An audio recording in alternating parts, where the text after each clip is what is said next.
Officer Jack Harris adjusted the radio on his vest as the morning sun crept over the tops of suburban rooftops. Another quiet shift in the affluent part of town. Same streets. Same routines. A couple of expired meters, a noise complaint, the usual. He sipped lukewarm coffee and glanced down the block. That's when he saw him. A tall black man, mid to late 30s, walking alone down the sidewalk. Dressed in a sharp navy suit, polished shoes, and carrying a sleek leather briefcase. He moved with calm precision, almost too calm for this early in the day. He wasn't on the phone, wasn't checking GPS. Just walking, deliberately, like he knew exactly where he was going. But Jack's eyes narrowed. Something felt off. He couldn't explain it, not in words. Not officially. The guy didn't look aggressive. Didn't look lost. But something about him, alone, dressed like that, in this part of town, made Jack's instincts tick. He called it proactive community safety. He made a slow U-turn in the cruiser, rolled up alongside the man, lowered the window, and gave a practiced, polite nod. "Morning, sir. Everything all right?" The man turned, eyes steady. "Yes. Just walking to work." Jack kept it casual. "Where exactly is that?" "Right up ahead," the man gestured to a corporate building 3 blocks away. His voice was smooth, confident, not defensive. Jack stepped out of the car. "Mind if I see some ID?" There it was, the shift. A small flicker of tension in the air. Not panic. Not resistance. Just a pause. A silent "here we go again." The man nodded, reaching slowly into his inside pocket. "Name's Mark Delane." Jack looked over the ID. The badge clipped behind it wasn't just corporate, it was federal. But Jack didn't let it go. He asked a few more questions: where he lived, why he was in this district, how long he'd worked at that company. Nothing overtly wrong. Just pressing. Mark's expression didn't change, but his words did. "Officer," he said evenly. "Would you have asked all these questions if I were wearing the same suit but had lighter skin?" Jack shifted on his feet. "It's just a routine stop, sir." "Is it?" Mark asked quietly. He didn't raise his voice. He didn't need to. There was something in the calm of his tone that unsettled Jack more than anger ever could. After a beat of silence, Jack handed back the ID. "All right. Have a good day." Mark tucked his badge away and walked on without another word. But Jack stood by the cruiser, suddenly unsure of everything that just happened, and why it felt like that wouldn't be the last time he'd see that man. The door closed behind him with a hiss. Officer Jack Harris sat at his desk in the station, pretending to work, but his mind kept wandering back to the man in the navy suit. Mark Delane. There was something about that moment, not just the badge, not just the question he asked, but the way he asked it.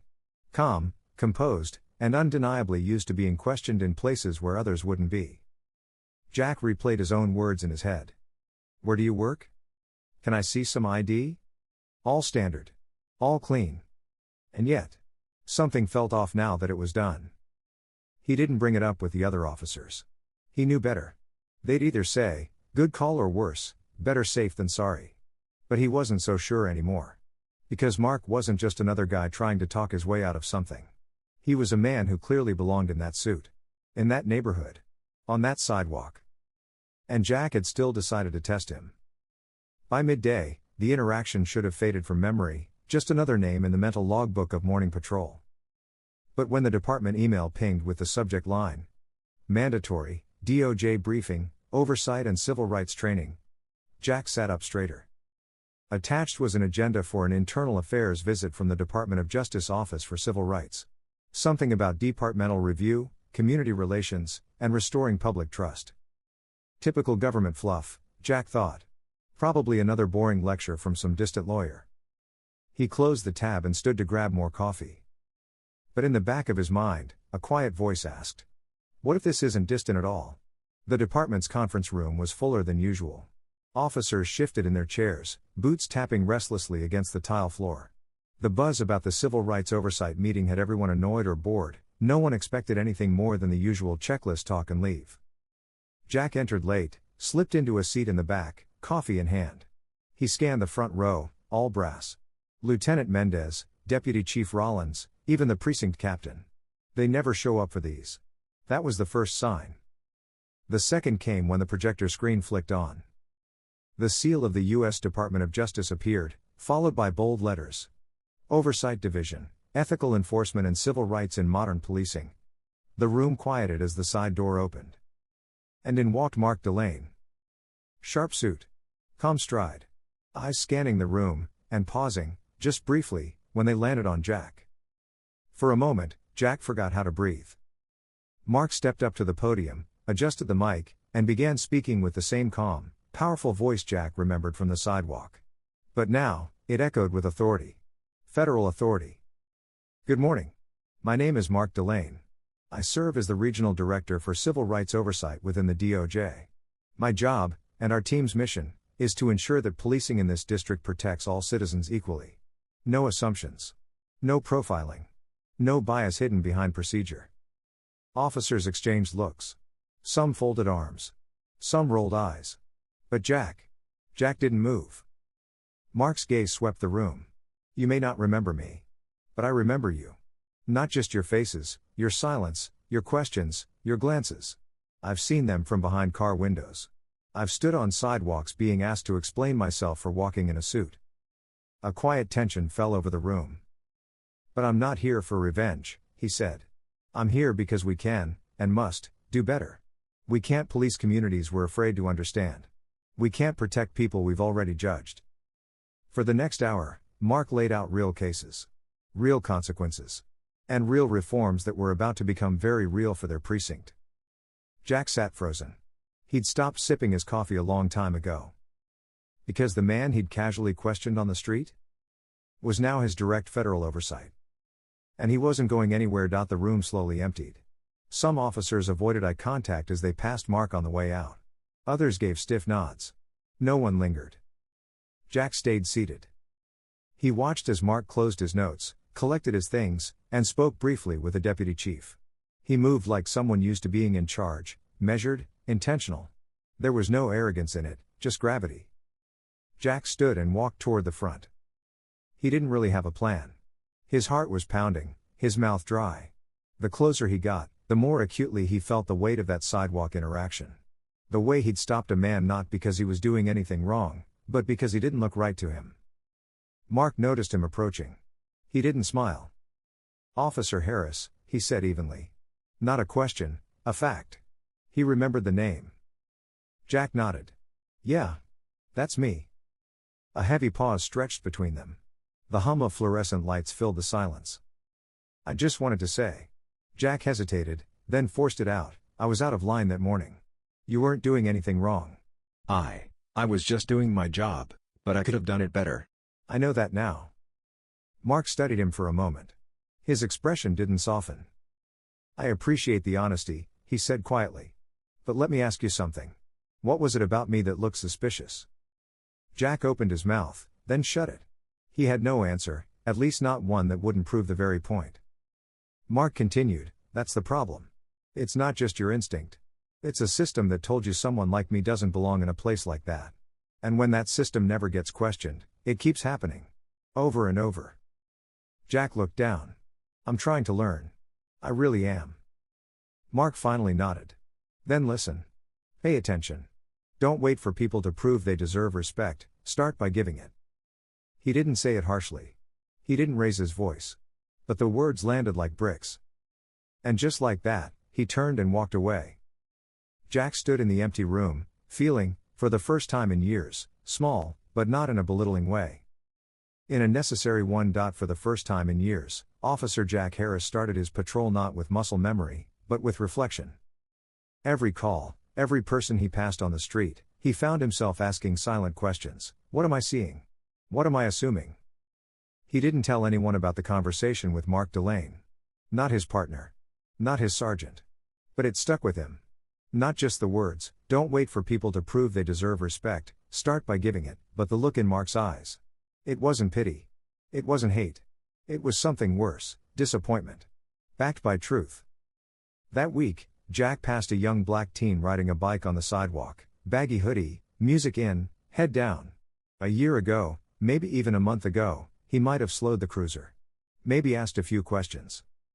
But this time? He kept driving. Later that day, Jack was called to a gas station disturbance. Two men arguing in front of a pump. One was Latino. The other was white and shouting. When Jack arrived, the white man turned and said, "Finally. About time. This guy's harassing people. Look at him." Jack didn't respond immediately. Instead, he turned to the other man. "Sir, you all right? Want to tell me your side?" The man blinked. Then slowly nodded.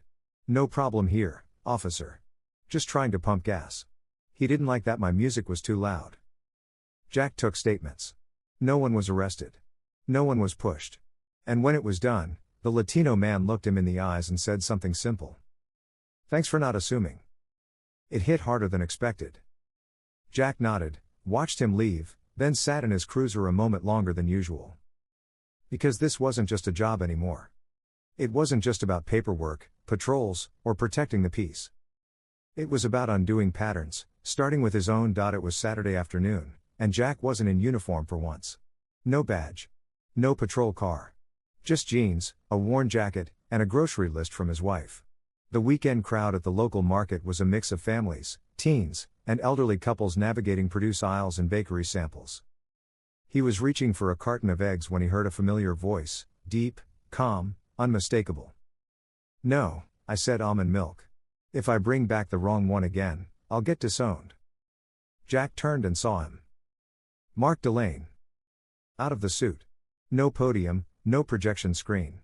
Just a simple long-sleeve shirt, jeans, and a smile as he playfully negotiated with someone on the other end of the phone. He looked ordinary. Not in a diminishing way, in a grounding one. Jack hesitated. He could walk away, avoid it. But something inside pushed him forward. "Hey, Mr. Delane," Jack said, clearing his throat. Mark ended his call, turned, and recognized him instantly. There was a pause. But this one felt different from the silence in the conference room. "Officer Harris," Mark replied, with a neutral tone. "Didn't expect to see you here." "Yeah, me neither. Off duty." Jack shrugged. "Looks like you are too." Mark nodded slowly. "Even federal people need groceries." Jack chuckled. "Listen. I've been thinking about what you said.